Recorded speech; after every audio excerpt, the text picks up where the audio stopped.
Hey guys, tonight we begin with one of the most complex, disciplined, and majestic civilizations in world history, Imperial China for over 2,000 years. It set standards in science, philosophy, warfare, art, and bureaucracy. But don't romanticize it too quickly, because as breathtaking as the Forbidden City might seem from afar, if you lived there, your life would have been anything but glamorous.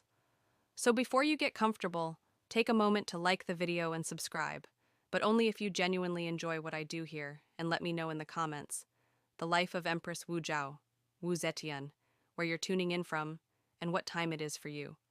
It's always fascinating to see who's joining us from around the world. Now dim the lights, maybe turn on a fan for that soft background hum, and let's ease into tonight's journey together. Welcome to Imperial China, where the moment you exit the womb society, politely hands you a roll, and then nails it shut. Think of the social system like the Donner Party, 1846 to 1847, a multi-tiered cake, except you're the stale bottom layer, and the frosting never trickles down at the very top.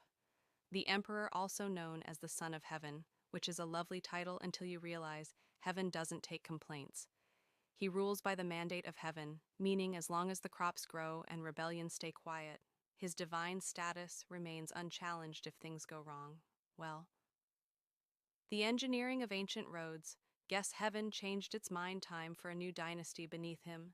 Sit the scholar officials, men who spent most of their lives memorizing Confucian texts, quoting philosophy no one asked for, and developing hunched backs from a lifetime of bamboo scrolls and social superiority. They passed the imperial exams, which were essentially the SATs. If failing meant dying poor forever, next are the farmers. Yes, the muddy sunshed underfed backbone of society. Confucian doctrine actually respected them. They fed the empire, after all. Unfortunately, respect doesn't come with dental care or lunch breaks. Then come artisans, the people who made stuff with their hands, paper, porcelain fans, frustration. Useful, absolutely respected, not so much, but hey, at least they weren't merchants. Merchants richer than everyone, trusted by no one, according to Confucian values. Making a profit off other people's labor was morally slippery, so you could be dripping in silk and silver, but still be treated like a tax-evading raccoon in a brocade robe. Then we reached the societal basement: soldiers, servants, butchers, actors, and criminals, basically anyone you wouldn't want to sit next to at a formal banquet. Oh, and monks, somewhere in a gray area between holy man and why are you bald and barefoot in public? And finally, women not even on the pyramid. They were more like the gravel surrounding it, born to obey their fathers, handed off to obey their husbands, and expected to produce sons who could someday obey more men. So if you were born in Imperial China and hoped to follow your dreams, society had one answer. That's adorable now. Get back to work. Your day in Imperial China starts bright and early. Not because you're a morning person, but because the rooster is screaming, and the village bell is clanging like it's trying to summon the afterlife. You open your eyes, stretch your limbs, and then immediately remember, you're not allowed to just exist first. You bow, not to some abstract deity or noble ideal, to your dad, then your mom, then your grandpa, possibly, to your great aunt. If she's still breathing, this is filial piety, and it's not just encouraged, it's mandatory. Forget to bow. That's not being rude. That's inviting cosmic shame onto 7 generations of your bloodline. And you don't just bow. Once you bow in stages, you bow when you wake up. You bow before eating. You bow when someone older than you coughs in your direction. If you're not bowing at least 6 times before breakfast, are you even Chinese? Now say you accidentally speak out of turn during morning tea. Maybe you asked a question like, why do I have to wash uncle's feet? Well, congratulations, you've now committed unfill, which is one small notch above public arson in terms of social disgrace. Better start rehearsing your apology with 3 full cow towers and an optional forehead-to-floor touch. And yes, the furniture is judging you too. Most households didn't have chairs unless they were rich. So you're kneeling on woven mats, trying not to collapse, while your elders launch into 45-minute monologues about respect, discipline, and how the world went downhill. Ever since the last dynasty. Let's not forget the Confucian hierarchy chart, the spiritual PowerPoint slide that dictates who gets to talk, sit, or breathe. First age beats youth men, outrank women, fathers outrank everyone, even among siblings. Older ones can talk over you if you're the youngest.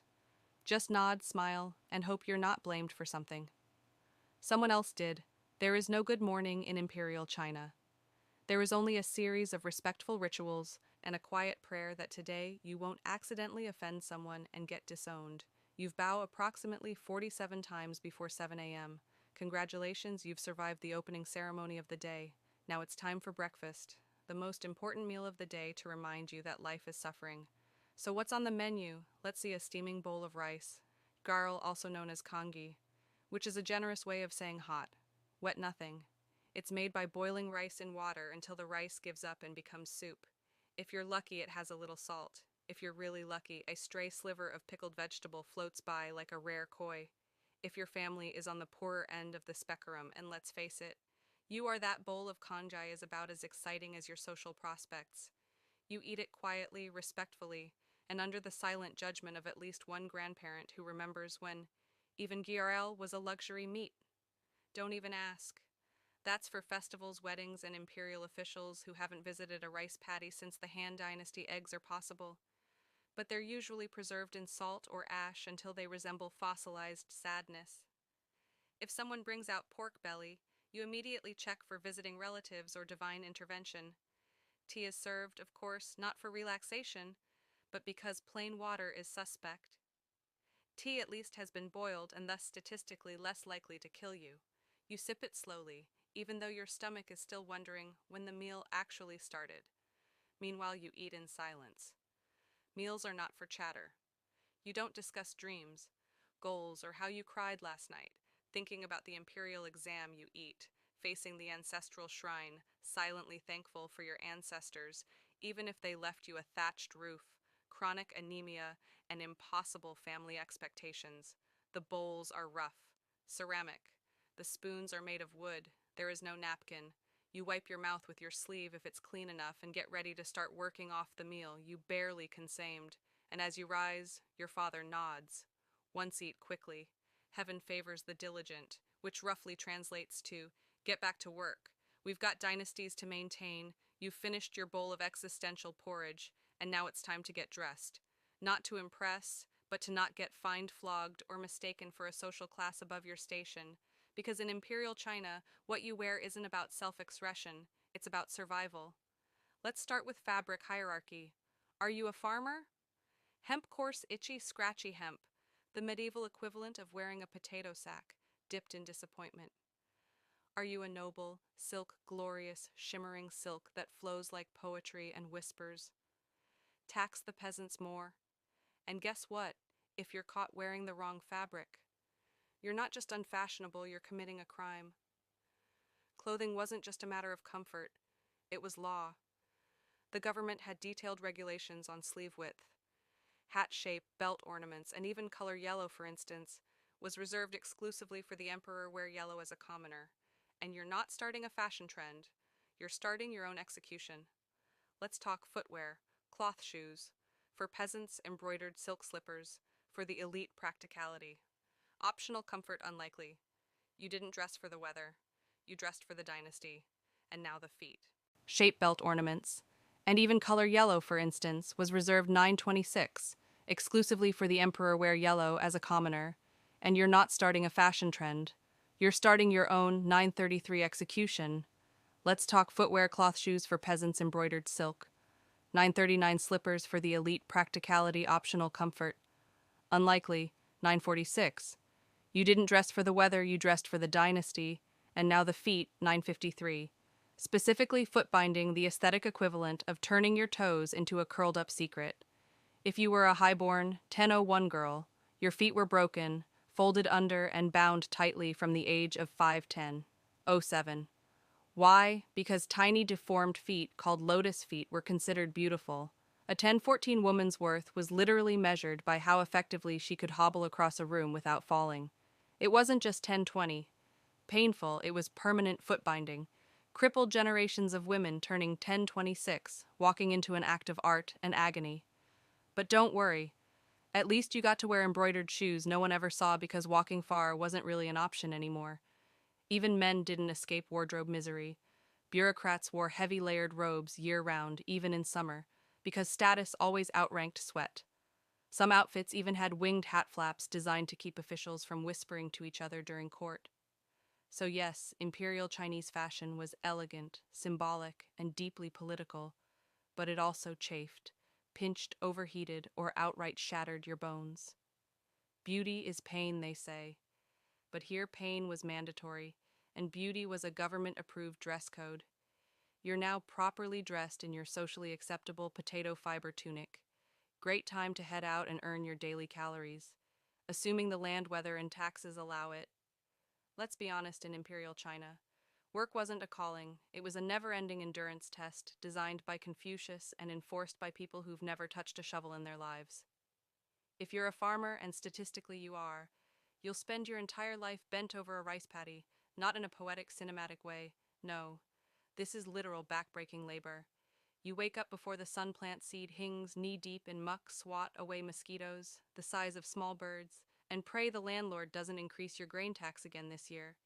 Rain, you work; drought, you work harder. Locusts, work and scream at the sky simultaneously. The tools are basic: a wooden plow. If you're lucky, your bare hands. If you're not, your ox is your best friend, and your retirement plan lose him, and it's just you versus 10 acres of disappointment. Now let's say you're a woman, your workload has a sequel. You'll help in the fields and cook, clean, spin thread, weave fabric, raise children, and somehow still be blamed when dinner is late or your husband sneezes wrong. Rest. That's something noble ladies do while debating poetry. Artisans don't have it much better. You spend hours making pottery paper or tools by hand, then sell them for barely enough to buy stale tofu and merchants technically richer. But socially shamed, you could buy half the village and still be treated like a walking moral failure.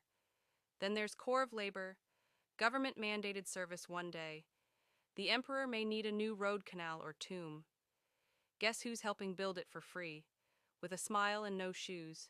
You refuse, and you're branded a criminal, or worse, a rebel.